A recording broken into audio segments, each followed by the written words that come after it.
2022년 8월 21일 연중 제21주일 제1독서 이사야서 66장 18절에서 21절의 말씀입니다. 주님께서 이렇게 말씀하신다. 나는 모든 민족들과 언어가 다른 모든 사람들을 모으러 오리니 그들이 와서 나의 영광을 보리라. 나는 그들 가운데 표징을 세우고 그들 가운데 살아남은 자들을 타르시스와 풋, 활 잘 쏘는 루드, 투발과 야완 등 뭇 민족들에게 보내고 나에 대하여 아무것도 듣지 못하고 내 영광을 본 적도 없는 먼 섬들에 보내리니 그들은 민족들에게 나의 영광을 알리리라. 마치 이스라엘 자손들이 깨끗한 그릇에 재물을 담아 주님의 집으로 가져오듯이 그들도 모든 민족들에게서 너희 동포들을 주님에게 올리는 제물로 말과 수레와 마차와 노새와 낙타에 태워 나의 거룩한 산 예루살렘으로 데려오리라. 주님께서 말씀하신다. 그러면 나는 그들 가운데에서 더러는 사제로 더러는 레위인으로 삼으리라. 주님께서 말씀하신다. 주님의 말씀입니다. 제2독서 히브리서 12장 5절에서 7절, 12절에서 13절의 말씀입니다. 형제 여러분, 여러분은 하느님께서 여러분을 자녀로 대하시면서 내리시는 권고를 잊어버렸습니다.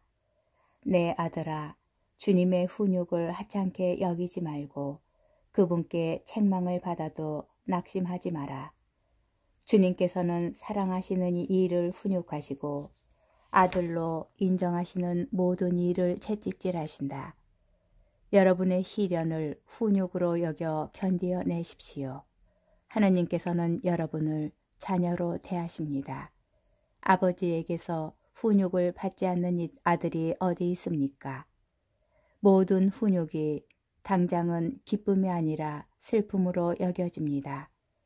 그러나 나중에는 그것으로 훈련된 이들에게 평화와 의로움의 열매를 가져다 줍니다.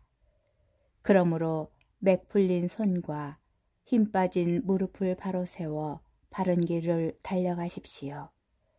그리하여 절렁거리는 다리가 접질리지 않고 오히려 낫게 하십시오. 주님의 말씀입니다.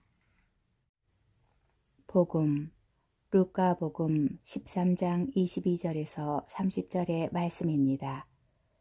그때 예수님께서는 예루살렘으로 여행을 하시는 동안 여러 고을과 마을을 지나며 가르치셨다.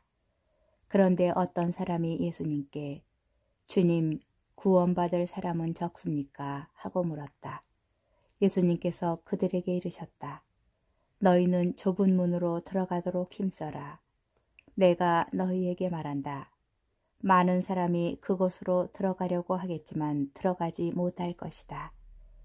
집주인이 일어나 문을 닫아버리면 너희가 밖에 서서 주님, 문을 열어주십시오 하며 문을 두드리기 시작하여도 그는 너희가 어디에서 온 사람들인지 나는 모른다 하고 대답할 것이다.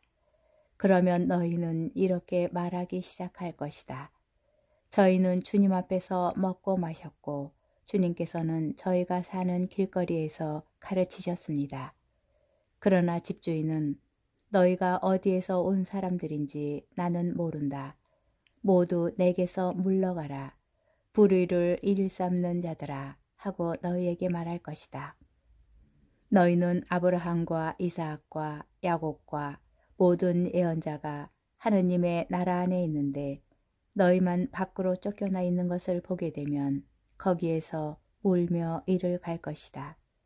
그러나 동쪽과 서쪽, 북쪽과 남쪽에서 사람들이 와 하느님 나라의 잔치상에 자리 잡을 것이다.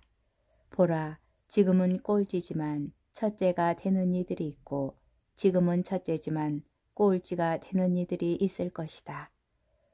주님의 말씀입니다. 오늘의 묵상. 보통 마테오 복음은 엄격하고 루카 복음은 부드럽고 따뜻하다고 합니다. 그러나 언제나 그렇지는 않습니다. 루카 복음도 엄중하고 강한 경고의 말씀을 전하는 때가 있습니다. 오늘 복음에는 여간에서는 지나갈 수 없는 좁은 문이 나옵니다. 심지어 그 문은 닫힐 것이라고 합니다. 닫힌 문 앞에서 사람들이 집주인에게 문을 열어달라고 외치지만 너무 늦었습니다. 주인은 그들에게 너희가 어디에서 온 사람들인지 나는 모른다 라고 말합니다. 이 비유는 어떤 사람의 질문으로 시작됩니다.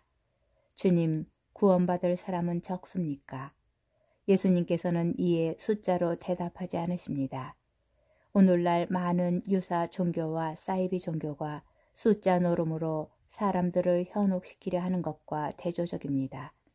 예수님께서는 구원받을 사람의 수가 아니라 어떻게 하면 하느님 나라에 들어갈 수 있는지에 관하여 말씀하십니다. 예수님께서는 좁은 문으로 들어가도록 부단히 애써야 한다고 하십니다. 구원받기 위한 첫째 조건은 싸우는 것입니다. 이 단어는 신약 성경에 가끔 등장하는 말입니다. 우리는 썩지 않는 화관을 얻으려고 하는 것입니다. 하느님 나라에 들어가기 위하여 우리는 애써야 합니다. 싸워야 합니다. 내면과 외면의 힘겨운 싸움이 우리 앞에 놓여 있습니다. 예수님께서는 언제나 세상의 그릇된 논리와 유혹에 맞서 싸우셨습니다. 예수님을 따라 산다는 것은 인생을 즐기는 것이 아니라 이웃을 사랑하는 것이고 이는 치열한 싸움입니다. 둘째 조건은 좁은 문으로 들어가기 위하여 우리는 낮아지고 작아져야 한다는 것입니다. 자신을 낮춘 사람은 자신이 약하고 하느님의 자비를 호소하기에 턱없이 부족하다는 것을 압니다. 아무도 스스로 구원을 자신해서는 안 됩니다. 세례를 받고 교리 교육을 받았다는 사실만으로는 부족합니다. 꾸준한 미사에 참석하는 것만으로는 구원받기 어려울 것입니다. 오늘 비유 말씀을 보면 주님 앞에서 먹고 마셨고 주님께서 자기가 사는 길거리에서 가르치셨다는 항변에도 주인은 그들을 도무지 모른다고 하기 때문입니다. 오늘 복음은 복음의 정신을 잃어버리고 형식적으로 주님을 섬기며 세상 사람들과 크게 다르지 않게 살면서도 자신만은 하느님 나라에 들어갈 것이라고 낙관하는 이들에 대한 경고의 말씀입니다. 자신이 고백하는 믿음과 전혀 다른 삶을 살면서 어떻게 구원받을 수 있겠습니까?